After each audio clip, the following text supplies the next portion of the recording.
Almost every hardcore Star Wars fan has spent considerable time on Wookieepedia, the fan-run Star Wars Wiki, a truly remarkable website with over 100,000 pages dedicated to everything Star Wars, from the most obscure Legends characters like Minka, the cat pilot from issue 93 of classic Marvel Star Wars, to comprehensive biographies of our main trilogy heroes. Recently, Wookieepedia was named one of the 100 websites that shaped the world by Gizmodo, which, in a blurb, summed up much of what made me fall in love with the site. Wikis have become a vital part of internet fandom over the past 20 years, and in terms of depth of fame, perhaps none can rival the unofficial encyclopedia for all things Star Wars, known for its fearsomely dedicated community of archivists that can update relevant pages with new material merely hours after its official release, no matter how obscure. It's one of the most enthrallingly nerdy resources you can find. Where else are you going to learn about the history of iconic, memorable Star Wars characters like Carlist Ryken and that guy with an ice cream maker from Empire Strikes Back? Any Star Wars YouTuber or personality who talks about the lore, who says that they do not regularly consult Wookieepedia, is lying to you. And we know that even the story team,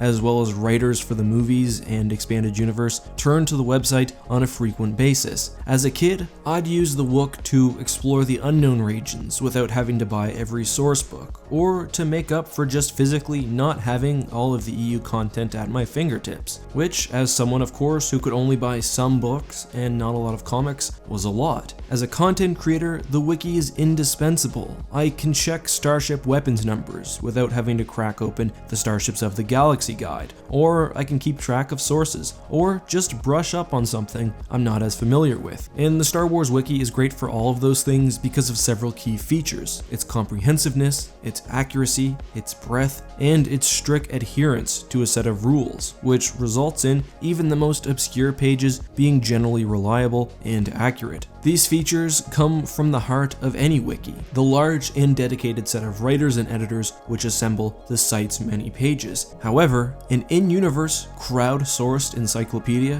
which talks about one of the most popular and widespread fandoms, naturally leads to excessive conflict. Usually, this arises due to what I call lore concerns. Wiki curators are tasked with the impossible duty of presenting large swaths of sometimes incompatible information while relying solely on official canon, with the imperative of totally avoiding using unofficial sources, explanation, conjecture, or fanon. And I'll give 3 examples that I've recently been involved in that showcase some common disagreements. First, we have cases where strange or contradictory lore exists. For example, despite the fact that many believe Luke choked the Gamorrean guards in Return of the Jedi, all official canon and most legend sources have either retconned or explained his actions as being a mind trick. Regardless of the out-of-universe context, that's the lore, and I've had to change the page back multiple times due to some people unwilling to recognize this. Second, we have blatantly wrong information that sometimes takes on a life of its own. The stated average length for Vong world ships is 10 kilometers. However, until recently, the article has used the incorrect number of 100 kilometers. This stood for several years, so long that it became the headcanon for many who would innocently check the page and, because of the site's general reliability, accept that number. I know that I'm guilty of doing that. However, as I was recently rereading source books and discovered the correct lore, I fixed the page. But reading through the article's edit history, this has happened many times, likely due to the original incorrect number, which entered the zeitgeist, so to speak.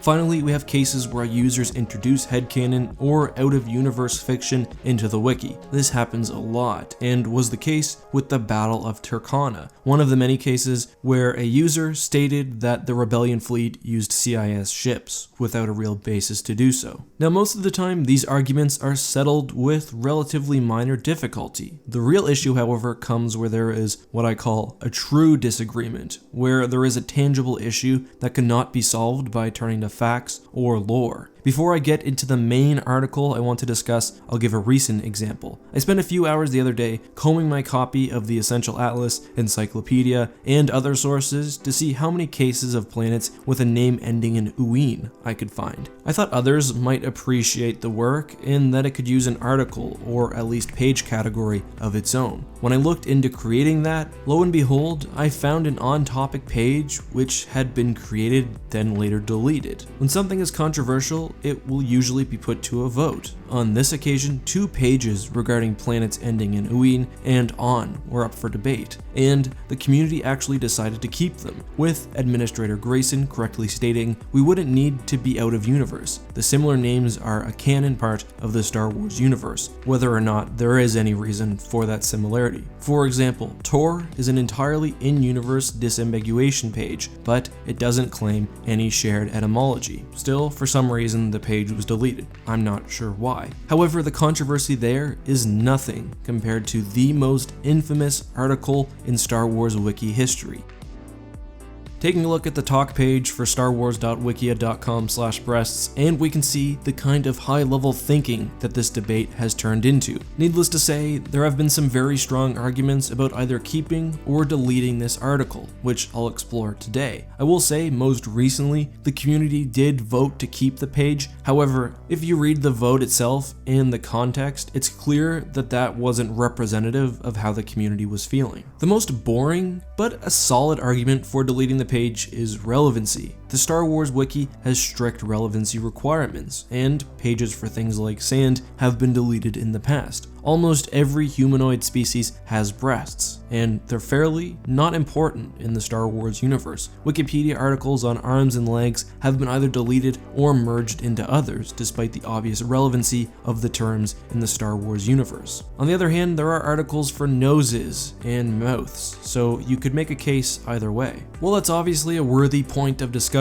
the argument has more closely been tied to the fact that the page seems to be almost totally a vehicle to share a nude and uncensored painting of Aayla Secura. Let's try to unpack this one, and boy oh boy. One of the most controversial issues that people take here is that the inclusion of the image, while not inherently sexist, obviously, it's just a picture of a body, illustrates the fact that the community is overwhelmingly male and not necessarily female friendly. This argument was made less on the site itself, which is overwhelmingly male, and more elsewhere on the internet. I've got a quote from the well-known Star Wars blog Club Jade. Let's get something out of the way. This isn't about the nudity. The artwork itself is beside the point, because the whole reason that page exists, it's not because breasts are particularly important in the Star Wars universe, that's for sure. It's pure titillation. Oh, we're so naughty. Because it's just so easy to write an article on biological functions and pretend that's the point. But what real need is there for that on the Star Wars Encyclopedia? None. There's already plenty of objectification going on in this franchise, in this fandom. Do we really need to add more? And on, of all things, a highly visible and respected fandom resource. I value Wookieepedia. I don't have the time, energy, or sheer pedantry to contribute these days. Disclosure, I did design their logo, but I believe it's a great resource for fandom, and I hate to see it dragging itself down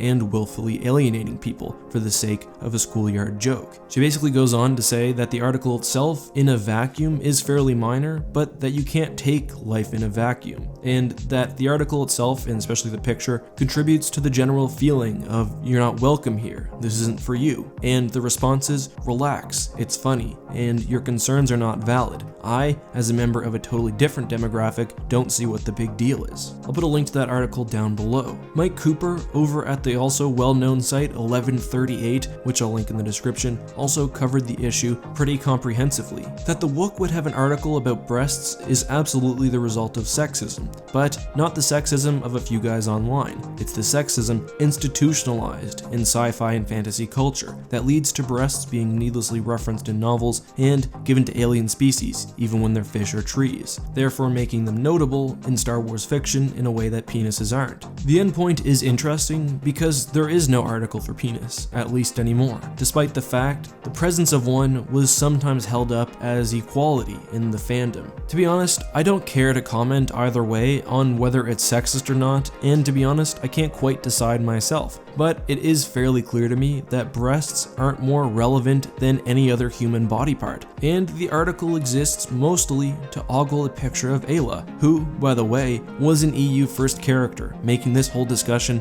that much more fiery. Unsurprisingly, the article says nothing interesting and is largely the telling of obvious real-world truths about breasts and the over-examination of Star Wars legends. The canon article has a much more minimalist approach, and I'm fairly certain that had the Legends variant been created today, it would have been deleted. The picture itself was also not included on the article for Ayla Secura, likely because that was, for a time at least, linked by StarWars.com. We can also see from past versions of the page the maturity level of some of those who love and defend the page is not necessarily high, though that's certainly not the case for everyone. My main issue is not about sexism or no sexism. I don't care either way. The more concrete issue I think with the image is that it's not canon. It's from an art book and not officially part of the lore. Wookieepedia is all about lore accuracy, and I would be very surprised if you could find a single other article which features non-canon art of this style outside of the behind the scenes section. I would be even more surprised if you could find an article that led with one. This isn't naked Ayla Secura portrayed during a specific battle. I could understand the inclusion of an image like that.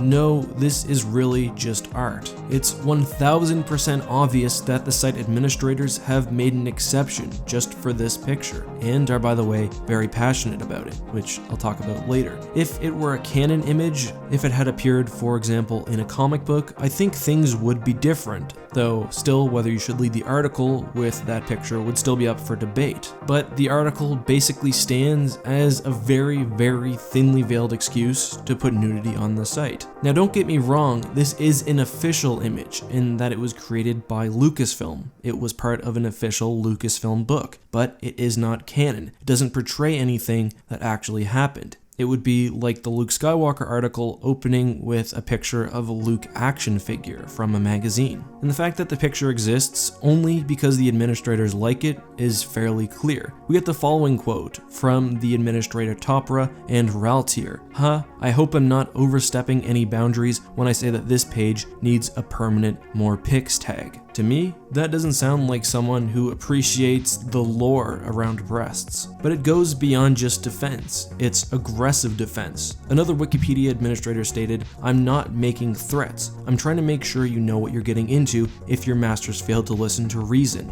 I need to make it clear to you that one way or another, that image will always be there as long as a majority of Wikipedians want it there." Do they want it there though? Well, the majority initially voted to delete the article rather than keep it, not including, of course, the administrators themselves. Since then, there has been fiery debate both ways, including a vote which turned heavily the opposite way. The discussion is fine and even good. What I have a problem with is the element of bullying, not only from user to user, but from administrator to user. The previously mentioned article from 1138 by Mike Cooper has the following quote: "As those standards, let's say, evolved, anyone who happened to disagree with the administrators and their adherents was met with ever harsher criticism. Around the time I left, Jeff told me it was decided that the rarely used equipment section in character articles was now always necessary, even if only to say this character wore clothing. Any attempt to argue this or other policies is often met by scorn, bullying,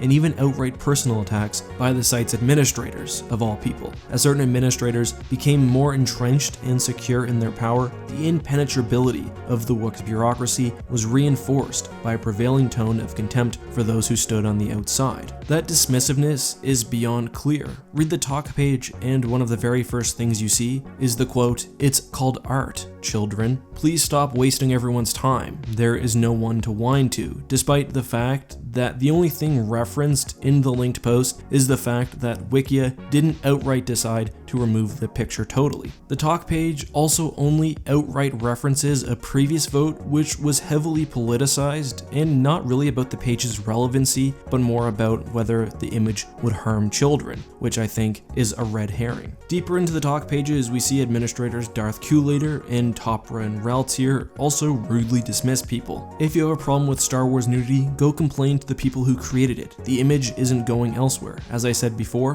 be an adult, cope with it. However, the fact that the image isn't officially part of the canon has been continually ignored. We document officially licensed Star Wars material, whether it's canon or non-canon. If some people aren't mature enough to handle it, that's not our problem. Again, be an adult, cope with it. Ignoring the fact, again, that the article doesn't maintain Wookieepedia's otherwise serious dedication to lore accuracy. But ultimately, the inclusion of the image to me isn't the greater issue. The problem that I have is the way Wookieepedians and Wookiee staff talk to each other. The way a few select users not only exert control, but manipulate people and guise discussions in a way that's beneficial to their cause. Is the picture itself sexist? No. Is its inclusion and prominence in the article perhaps reflective of sexist attitudes within the community? Maybe. Is the article itself probably not worthy of inclusion within the Star Wars Wiki? Probably. Does the picture itself have serious issues with lore accuracy, which should probably preclude it from inclusion? Yes, in my opinion. Have administrators and other users acted really poorly during this whole fiasco? I think that's a definite yes, and it's clear that people have been driven from the site, not only women, but just people tired of the shenanigans from Wikipedia administrators. And really, that's my final thoughts on everything. This whole issue has been embarrassing for the Star Wars community, and especially Wikipedia itself. That being said, most of this discussion happened in 2007, 10 years ago,